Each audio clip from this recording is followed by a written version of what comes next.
எதிர்வரும் ஜனாதிபதி தேர்தலிலே தமிழ் மக்கள் சார்பிலே தமிழ் தேசிய பொது கட்டமைப்பு உருவாக்கப்பட்டு சங்கு சின்னத்திலே திரு அரியநேந்திரன் அவர்கள் தமிழ் மக்களுடைய பொது வேட்பாளராக போட்டியிட்டு கொண்டிருக்கின்றார்.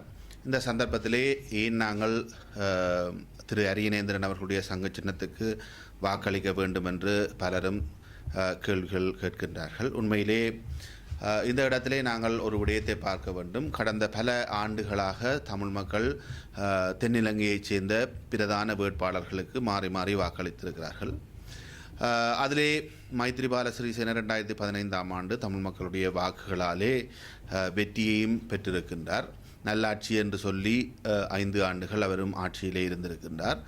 ஆனால் இந்த தமிழ் மக்களுடைய வாக்குகளை பெற்று பெருவாரியாக பெற்று ஆட்சி பீடம் ஏறியவர்களும் சரி, அல்லது பெருவாரியாக பெற்ற போதும் ஆட்சி பீடம் ஏற முடியாமல் எதிர்க்கட்சியிலே இருந்தவர்களாகவும் இருக்கட்டும், தமிழ் மக்களுக்கு இன்னல்கள் நிகழ்கின்ற பொழுது அவர்களுக்காக எந்த ஒரு குரலையும் பாராளுமன்றத்திலும் சரி வெளியிலும் சரி கொடுக்கவில்லை. அல்லது தமிழ் மக்கள் பாதிப்புகளுக்கு உள்ளாகிய இடங்களுக்கு வந்து அவர்களோடு நின்று போராட்டங்களிலே ஈடுபட்டவர்களும் அல்ல. குறிப்பாக குருந்தூர் மலையிலே தமிழ் மக்கள் தங்களுடைய அடையாளங்களுக்காக போராடி கொண்டிருந்த பொழுது, வெடுக்குநாரி மலையிலே தங்களுடைய அடையாளங்களுக்காக போராடி கொண்டிருந்த பொழுது, மயிலந்த மடுவிலே தங்களுடைய வாழ்வாதாரத்துக்காக பசுமாடுகளுக்காக தமிழ் மக்கள் தொடர்ச்சியாக போராடி கொண்டிருந்த பொழுது, அல்லது 1000 நாட்களையும் தாண்டி காணாமலாக்கப்பட்டவர்கள் போராடி கொண்டிருந்த பொழுது, இந்த எவருமே தமிழ் மக்களுடைய வாக்குகளை பெற்று ஜனாதிபதியாகியவரும் சரி அல்லது எதிர்க்கட்சி தலைவராக இருப்பவரும் சரி எவருமே தமிழ் மக்களுக்காக குரல் கொடுப்பதற்கு தயாராக இருக்கவில்லை. அல்லது தமிழ் மக்களுடைய பொருளாதாரத்தை மேம்படுத்துவதற்காக கூட இவர்கள் எவருமே எந்த ஒரு துரும்பையும் அசைத்து விடவில்லை. ஆகவே ஏன் நாங்கள் இந்த பிரதான வேட்பாளர்களுக்கு நாங்கள் மாறி மாறி வாக்களித்து கொண்டே இருக்க வேண்டும்? அவர்கள் எங்களுடைய வாக்குகளை எங்களை தந்திரோபாயமாக ஏமாற்றி பெற்றுக்கொண்டு அதற்கு பிறகு தமிழ் மக்களை பற்றி கதைக்கவே தயாராக இல்லாத ஒரு சூழ்நிலையில் நாங்கள் மீண்டும் மீண்டும் ஏன் ஏமாற வேண்டும் என்கின்ற ஒரு எண்ணப்பாடு ஒவ்வொருவருக்கும் ஏற்படுகின்றது. அந்த வகையில் தான் நாங்கள் எங்களுக்கு எது தேவை என்கின்ற ஒரு விடயத்தை நாங்கள் சர்வதேசத்துக்கும் சரி தென்னிலங்கைக்கும் சரி சொல்ல வேண்டிய ஒரு நிர்பந்தத்திலே இந்த தடவை நாங்கள் தமிழ் பொது வேட்பாளரை 7 கட்சிகளும் 80க்கும் மேற்பட்ட பொது அமைப்புகளும் ஒன்றிணைந்து இந்த தேர்தலிலே தமிழ் பொது வேட்பாளரை சங்கு சின்னத்திலே போட்டியிட வைத்திருக்கின்றோம். எங்களுடைய தேர்தல் விஞ்ஞாபனத்திலே நாங்கள் பல்வேறு விடயங்களை குறிப்பிட்டிருக்கோம். எங்களுக்கு எது தேவை என்கின்ற விடயத்தை நாங்கள் சொல்லியிருக்கின்றோம். தமிழ் மக்களுக்கு இந்த ஆட்சி மாற்றத்தினாலே எந்த ஒரு பொருளாதார சுபீட்சமும் கிடைத்துவிடப் போவதில்லை. அதை நாங்கள் ஒவ்வொருவரும் ஆணித்தரமாக எங்களுக்குள் புரிந்து கொள்ள வேண்டிய ஒரு தேவைப்பாடு இருக்கிறது. காரணம் நான் உங்களுக்கு சொல்லுவேன்.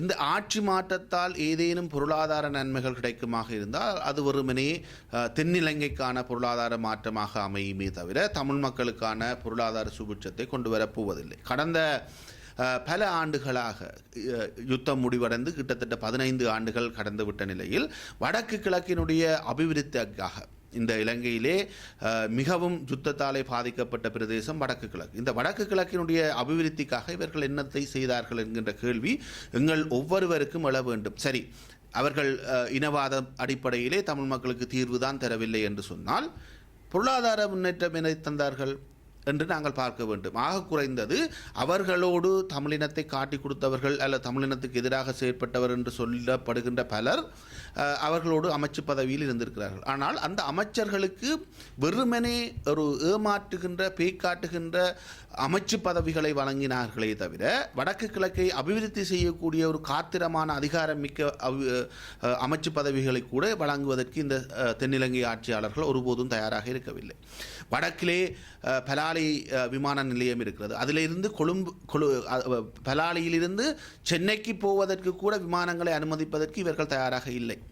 உலக நாடுகளோடு பலாலி விமான நிலையத்தை தொடர்புபடுத்தி ஒரு சர்வதேச விமான நிலையமாக ஆக்குவதற்கு கூட இந்த தென்னிலங்கை ஆட்சியாளர்கள் தயாராக இல்லை, விரும்பவில்லை. காரணம், எங்களுடைய புலம்பெயர்ந்த தமிழ் செல்வந்தர்கள் இலகுவாக வடக்கு கிழக்குக்கு வந்து தங்களுடைய பொருளாதார முதலீடுகளை இங்கே செய்து விடுவார்கள். அதனூடாக வடக்கு கிழக்கு பொருளாதாரத்திலே பலமடைந்து விடும் என்கின்ற ஒரு பயம் இந்த தென்னிலங்கை ஆட்சியாளர்களுக்கு இருக்கிறது. இந்த பிராந்தியத்தை அபிவிருத்தி செய்யக்கூடாது என்கின்ற ஒரே நோக்கத்தோடு தான் இந்த பலாலியிலிருந்து இந்தியாவுக்கான விமான சேவையை கூட ஒரு சிறப்பான முறையில் செய்வதற்கு இந்த தென்னிலங்கை ஆட்சியாளர்கள் தயாராக இல்லை. அதே போன்று காங்கேசன்துறை துறைமுகத்தை அபிவிருத்தி செய்வதற்கும் இவர்கள் தயாராக இல்லை. உண்மையிலே இந்த காங்கேசன்துறை துறைமுகம் அபிவிருத்தி செய்யப்படுமாக இருந்தால், இந்த கடல் பகுதி அபிவிருத்தி செய்யப்படுமாக இருந்தால், இலங்கையை சுற்றி செல்லுகின்ற கப்பல்கள் எல்லாம் காங்கேசன்துறைக்கும் இந்தியாவுக்கும் இடையாலே சென்றுவிடும். அது அவர்களுக்கு பாரிய கப்பல் கம்பெனிகளுக்கு பாரிய இலாபத்தை எரிபொருள் ரீதியாக கொண்டு வரும் என்றால் கூட இவர்கள் தயாராக இல்லை. என்றால் காங்கேசன்துறை துறைமுகம் அபிவிருத்தி அடைந்துவிடும், திருகோணமலை துறைமுகம் அபிவிருத்தி அடைந்துவிடும் என்ற நோக்கத்தோடு, அதாவது வடக்கு கிழக்கிலே பொருளாதாரம் உயர்வடையக்கூடாது என்கின்ற காழ்ப்புணர்ச்சியில் தான் இவர்கள் இந்த விடயங்களை செய்கிறார். ஏன் ஆக குறைந்தது நீங்கள் சற்று சிந்தித்து பாருங்கள், ஒரு பொருளாதார ஊக்குவிப்பு வலயத்தை இங்கு செய்கிறார்களா? பொருளாதார மையங்களை உருவாக்குகிறார்களா? அதுக்கு கூட தயாரில்லை. ஏன் ஒரு கிரிக்கெட் மைதானத்தை கூட இவர்கள் இங்கே அமைப்பதற்கு தயாராக இல்லை. யுத்தம் முடிந்து 15 வருடங்கள் ஆகிவிட்டது. தென்னிலங்கையிலே எத்தனையோ கிரிக்கெட் மைதானங்களை உருவாக்கி இருக்கிறார்கள். ஆனால் வடக்கிலே அல்லது கிழக்கிலே ஒரு சர்வதேச மைதானத்தை கூட உருவாக்குவதற்கு இவர்கள் தயாராக இல்லை. காரணம், அந்த கிரிக்கெட் மைதானத்தோடு பொருளாதாரமும் உயர்வடைவதற்கான வாய்ப்புகள் இருக்கிறது. இங்கு போட்டிகள் நடைபெறுகின்ற பொழுது ஏராளமான ரசிகர்கள் வெளிநாடுகளில் இருந்து இங்கு வருவார்கள். அது உள்ளூர்வாசிகளுக்கான பொருளாதாரத்தை அபிவிருத்தி செய்வதற்காக ஒரு களமாக அமையும். இங்கே இருக்கக்கூடிய ஹோட்டல்கள் நிரம்பி வழியும், அவர்கள் அதிலிருந்து பொருளாதாரத்தை ஈட்டிக்கொள்வார்கள். ஆனால் அதை கூட அனுமதிப்பதற்கு இந்த தென்னிலங்கை ஆட்சியாளர்கள் தயாராக இல்லை என்பதைத்தான் நாங்கள் புரிந்து கொள்ள வேண்டும். ஆக உண்மையான ஒரு ஆட்சி, அது ஒரு உண்மையான ஒரு பொருளாதார மாற்றத்தை அவர்கள் இங்கு கொண்டு வருவதற்கு தயாராக இல்லை. என்னை பொறுத்தவரையிலே உண்மையான பொருளாதார சுபீட்சம் வடக்கு கிழக்குக்கு கிடைக்க வேண்டுமாக இருந்தால் உண்மையிலே எங்களுடைய கைகளிலே எமக்கான அதிகாரம் இருக்க வேண்டும். வடக்கு கிழக்கு மையப்படுத்திய நிர்வாக அலகிற்கு வெளிநாட்டு முதலீடுகளை நேரடியாக கொண்டு வருகின்ற அதிகாரம் இருக்க வேண்டும். தமிழ்நாட்டுக்கு அந்த அதிகாரம் இருக்கிறது, ஆனால் எங்களுக்கு இல்லை. எங்களிடம் அந்த அதிகாரம் எப்பொழுது எங்களுடைய கைகளிலே எங்களுடைய வடக்கு கிழக்குக்கு அதிகாரம் கிடைக்கிறதோ அப்பொழுதுதான் உண்மையான பொருளாதார அபிவிருத்தியை கூட நாங்கள் அடைய முடியுமே தவிர, வெறுமனே நாங்கள் இந்த தென்னிலங்கையிலே இருக்கக்கூடிய ஆட்சியாளர்களை மாற்றி மாற்றி மாற்றி மாற்றி எந்த பிரயோசனமும் அபிவிருத்தி ரீதியாக கூட எங்களுக்கு கிடைக்கப் போவதில்லை. ஆகவே நாங்கள் இந்த தடவை எங்களுக்கு எது வேண்டும் என்பதை சொல்ல வேண்டும். நாங்கள் மாறி மாறி தென்னிலங்கையினுடைய ஆட்சியாளர்கள் அல்லது வேட்பாளர்கள் தங்களுடைய தேர்தல் விஞ்ஞாபனத்திலே சொல்லுகின்ற விடயங்களில் எதற்கு போடலாம் என்று நாங்கள் யோசித்து போடுகிறோம். ஆனால் அதில் இருக்கக்கூடிய விடயங்களை எங்களுக்கு ஏற்புடையனவாக இல்லை. அவர்கள் தீர்வு திட்டம் தொடர்பிலே 13க்கும் குறைவாக சொல்லிக் கொண்டிருக்கிறார்கள். பொருளாதார அபிவிருத்தி தொடர்பிலே, வடக்கு கிழக்கினுடைய பொருளாதார அபிவிருத்தி தொடர்பிலே எதையும் பேச தயாராக இல்லை. இந்த நிலையில் நாங்கள் எங்களுக்கு விரும்பிய எதையுமே சொல்லாத தென்னிலங்கை வேட்பாளர்களுக்கு நாங்கள் வாக்குகளை அளித்து கொண்டிருக்காமல், இந்த தடவை நாங்கள் விரும்புகின்ற விடயம் எது, தமிழ் மக்கள் எதிர்பார்க்கின்ற விடயம் எது என்பதை நாங்கள் தென்னிலங்கைக்கும் சரி உலகத்திற்கும் சரி காட்ட வேண்டிய ஒரு தேவை இருக்கிறது. அந்த தேவையை நாங்கள் இந்த தேர்தலிலே எங்களுடைய தேர்தல் விஞ்ஞாபனத்தை நாங்கள் முன்வைத்திருக்கிறோம். சங்கு சின்னத்திலே போட்டியிடுகின்ற அரியநேந்திரன் அவர்களுடைய தேர்தல் விஞ்ஞாபனத்தை நாங்கள் முன்வைத்திருக்கிறோம்.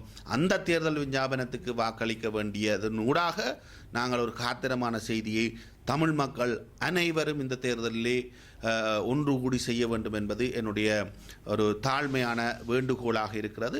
இரண்டாவது விடயம், 2015க்கு பிறகு 2009க்கு பிறகு 2009 தமிழ் மக்கள் ஒரு அணியிலே நாங்கள் எல்லோரும் உலகம் முழுவதும் இருக்கக்கூடிய தமிழ் மக்கள் ஒன்று திரண்டிருந்தார்கள். ஆனால் 2009க்கு பிறகு படிப்படியாக தமிழினம் அரசியல் ரீதியாகவும் சரி கட்டுப்பாட்டு ரீதியாகவும் சரி பல கூறுகளாக நாங்கள் உடைந்திருக்கிறோம். ஏன் அரசியல் தலைமைகளை மட்டுமல்ல, எங்களுடைய ஊர்களிலே இருக்கக்கூடிய விளையாட்டுக் கழகங்களுக்குள் பிளவு, ஆலயங்களுக்குள் பிளவு, பாடசாலை மாணவர் ஒன்றியங்களுக்குள் பிளவு என எல்லா இடமுமே எங்களுடைய இனம் இன்று பிளவடைந்திருக்கிறது. அது வடக்கு கிழக்கில் மட்டுமல்ல, புலம்பெயர்ந்த தேசங்களில் இருக்கக்கூடிய எங்களுடைய தமிழ் அமைப்புகள் எல்லாமே பிளவடைந்து நிற்கிறார்கள். இந்த சந்தர்ப்பத்திலே எங்களுடைய தமிழினத்தை ஒன்றுபடுத்துவதற்காக கிடைத்திருக்கிற ஒரு அரிய வாய்ப்பாகவும் இந்த தமிழ் பொது வேட்பாளர் என்கின்ற விடயம் அமைகிறது என்பதையும் நான் இந்த சந்தர்ப்பத்திலே ஆணித்தரமாக கூறுகின்றேன். ஏனென்றால் 7 அரசியல் கட்சிகள் முழுமையாக இந்த சங்கு சின்னத்துக்கு ஆதரவு வழங்கி கொண்டிருக்கின்றன. அதைவிட தமிழரசு கட்சியினுடைய ஒரு பகுதி சங்கு சின்னத்துக்கு ஆதரவு வழங்கி கொண்டிருக்கிறது. அதைவிட 80க்கும் மேற்பட்ட தமிழ் சிவில் சமூக அமைப்புகள், வணிகர் சங்கங்கள், மீனவர் சங்கங்கள், விவசாய சங்கங்கள் என பல, விளையாட்டுக் கழகங்கள் என பல சங்கங்கள் ஒன்றாக அணிதிரண்டு தமிழ் பொது வேட்பாளரை முன்னிறுத்தி இருக்கின்றன.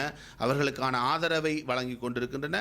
அதேபோன்று உலகம் முழுவதிலும் இருக்கக்கூடிய தமிழ் அமைப்புகள் மாறி மாறி தங்களுடைய பேராதரவை இந்த தமிழ் பொது வேட்பாளர் என்கின்ற சிந்தனைக்கு வழங்கி கொண்டிருக்கிறார்கள். இதனூடாக மீண்டும் தமிழினம் ஒன்றுபடுகின்ற ஒரு நிலைமை ஏற்பட்டிருக்கிறது. இந்த ஒற்றுமையை வலுப்படுத்த வேண்டுமாக இருந்தால், இந்த ஒற்றுமையை மேலும் ஊக்குவிக்க வேண்டுமாக இருந்தால், அல்லது எங்களுடைய தமிழ் தலைமைகளுக்கு, தமிழ் கட்சிகளுக்கு, தமிழ் மக்கள் நீங்கள் ஒன்றாக இருந்தால்தான் நாங்கள் உங்களுக்கு ஆதரவளிப்போம் என்கின்ற கருத்தை, ஆதரவை சொல்ல வேண்டுமாக இருந்தால், விரைப்பாக சொல்ல வேண்டுமாக இருந்தால், இந்த சந்தர்ப்பத்திலே தமிழ் மக்கள் அனைவரும் இந்த பொது வேட்பாளர் என்கின்ற எங்களுடைய முயற்சியின் பின்னாலே அணிதிரண்டு எங்களுடைய நிலைப்பாட்டை வெற்றி பெற செய்ய வேண்டும் என்று கேட்டுக்கொண்டு என்னுடைய கருத்தை முடிக்கின்றேன். நன்றி. CMR யூடியூப் சேனலில் இணைந்திருக்கும் நேர்கள் அனைவருக்கும் எமது நன்றி. காமெண்ட்ஸ் பகுதியில் உங்கள் கருத்துக்களை தெரிவிக்க தவறாதீர்கள். முக்கிய செய்திகள், காணொளி தொகுப்புகள், நேர்காணல் என பலதரப்பட்ட அம்சங்களையும் உங்களுக்காக தருகின்றது CMR யூடியூப் சேனல். CMR என்று சர்ச் செய்து எமது யூடியூப் சேனலை சப்ஸ்கிரைப் பண்ணுங்கள். உங்கள் உற்றார் உறவினர் நண்பர்களோடும் இந்த காணொளி தொகுப்புகளை பகிர்ந்து கொள்ளுங்கள். அருகில் இருக்கின்ற முக்கிய காணொளி தொகுப்புகளையும் தவறவிடாமல் பாருங்கள்.